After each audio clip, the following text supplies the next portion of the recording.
बच्चों नमस्कार। Expert knowledge academy में आप सभी का स्वागत है। आज की वीडियो में हम लेकर आए हैं संस्कृत रुचिरा कक्षा 8 में एकादशा पाठ सावित्रीबाई फुले का हिंदी अनुवाद।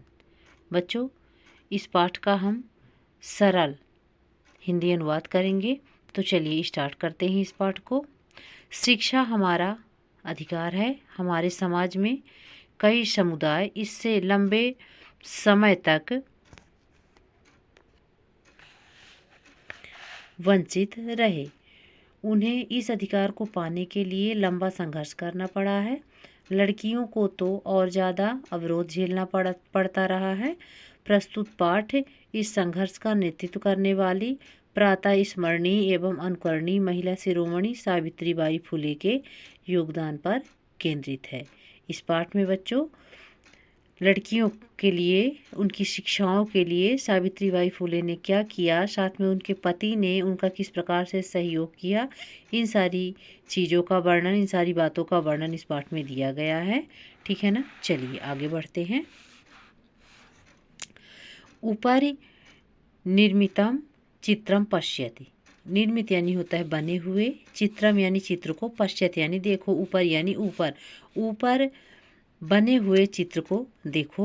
इदम चित्रम कस्यचित् पाठशालाया वर्तते। यह चित्र जो है ना, किसी पाठशाला का है। इयम सामान्य पाठशाला नास्ति। यह सामान्य पाठशाला नहीं है। नास्ति में कौन सी संधि है बच्चों? इसमें दीर्घ संधि है। नाधन अस्ति। ठीक है। इयम अस्ति, यह है महाराष्ट्र से, महाराष्ट्र की प्रथमा यानी प्रथम या पहली कन्या पाठशाला। यह जो है महाराष्ट्र की पहली कन्या पाठशाला है। एका शिक्षिका गृहात पुस्तकानि आदाय चलति। एका यानी एक, शिक्षिका यानी शिक्षिका, गृहात यानी घर से। गृहात में कौन सी विभक्ति है बच्चों? तो गृहात में पंचमी विभक्ति है। ठीक है ना। गृहात यानी घर से, पुस्तकान यानी पुस्तकों को, आदाय यानी होता है लेकर, आधन दाधन ल्य प्रत्यय है, दा धातु है, इसमें आ उपसर्ग लगा हुआ है, ल्य प्रत्यय है जिसका अर्थ होता है लेकर, है ना। एक शिक्षिका घर से पुस्तकें लेकर चलती है। मार्गे कश्चित तस्या ऊपर धूलिम कश्चित च प्रस्तर खंडान क्षिपति। क्या कह रहा है कि मार्गे यानी रास्ते में, कुछ, तस्या यानी उसके, ऊपर यानी ऊपर, धूलिम यानी धूल, च यानी और, कश्चित यानी कुछ, प्रस्तर खंडान क्षिपति। क्या कह रहा है कि रास्ते में कुछ, उनके ऊपर क्या डालते हैं? धूल, और कुछ पत्थर के टुकड़ों को क्या करते हैं? फेंकते हैं। आगे चलिए। परम सा स्वदृढ़ निश्चयात न विचलती।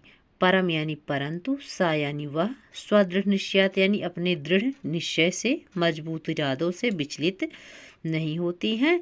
स्वविद्यालय कन्या भी सा विनोदम आलपंती सा अध्ययने संलग्ना भवती।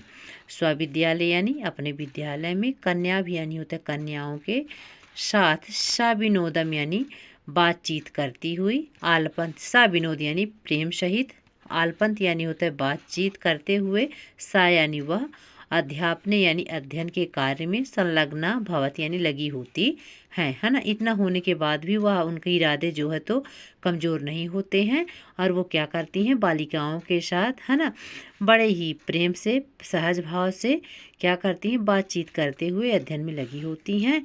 तस्याः स्वकीयम अध्ययनम अपि सहैव प्रचलत। सहैव, सह यानी साथ, एव यानी ही, प्रचलत यानी चलती है, अध्ययनम अपि यानी होता है अध्ययन भी, स्वकीयम यानी अपना, उनकी अपनी खुद की पढ़ाई भी साथ में चल रही होती है। के आयम महिला, के यानी कौन, आयम यानी यह, महिला यानी महिला, कौन है ये महिला? आयम यूयम इमामी महिलाम जानत, सॉरी आप यानी भी, यूयम इमाम यानी कि और भी जो है, आप क्या इन महिला के बारे में जानी थी यानी जानते हैं। इयमेव यही है, महाराष्ट्र से यानी महाराष्ट्र की, प्रथमा यानी होता है पहली, महिला शिक्षिका सावित्री बाई फुले नामधेया। इनका नाम क्या है?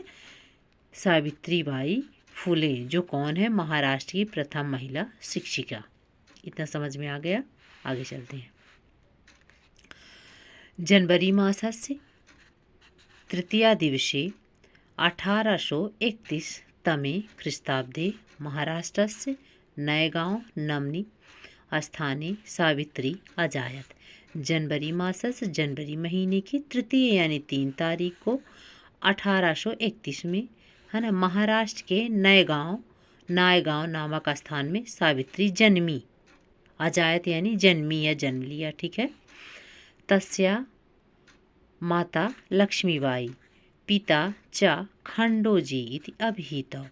माता लक्ष्मीबाई और पिता खंडोजी कहे गए। अभिहितौ यानी होता है कहे गए। नववर्ष देशीया सा ज्योतिबा फुले महोदयेन परिणीता। नववर्ष देशीया अर्थात 9 वर्ष की उम्र में ही वह ज्योतिबा फुले महोदय से ब्याही गई, उनका विवाह हुआ। परिणीता यानी ब्याही गई। सो अपि वह भी, कौन? ज्योतिबा फुले। तदानीम यानी उस समय 13 वर्ष कल्प एवं आसीत। वह भी उस समय कितने साल के थे? 13 वर्ष के ही थे। यतो ही क्योंकि सह यानी वह स्त्री शिक्षाया प्रबल समर्थक है। आसीत क्योंकि वह भी स्त्री शिक्षा के प्रबल समर्थक थे।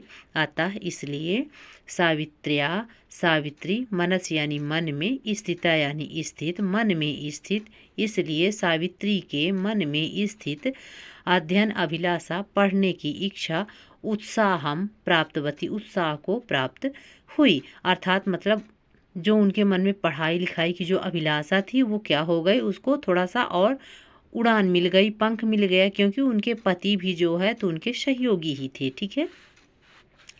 अतः परम साग्रहम आंग्ल भाषायापि अध्ययनम कृतवती। क्या कह रहा है? इसलिए जो है वह जो है क्या कि पूरे मन के साथ इस पर जो है इतः इसके बाद, परम यानी बाद, इसके बाद वह पूरे मन के साथ अंग्रेजी भाषा का भी अध्ययन किया, कृतवती किया।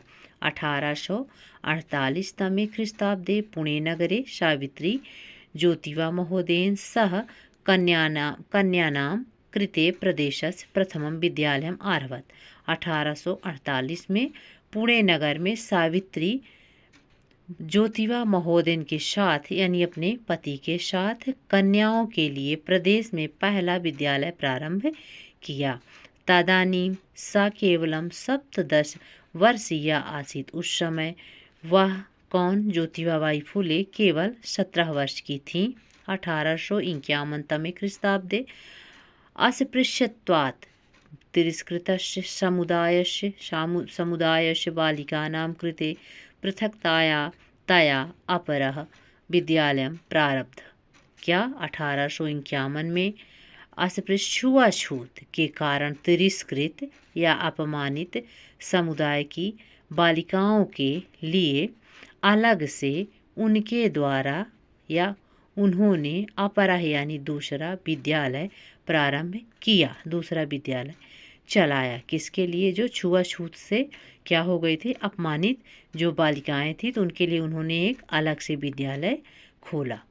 तो आज की वीडियो में बच्चों बस इतना ही। आज हमने पढ़ा सावित्रीबाई फुले का पहला भाग। इसका दूसरा भाग हम नेक्स्ट वीडियो में पढ़ेंगे। तो चलिए मिलते हैं अगले वीडियो में। तब तक आप सभी बच्चे हंसते रहिए, मुस्कुराते रहिए, एक्सपर्ट नॉलेज एकेडमी से पढ़ते रहिए। धन्यवाद।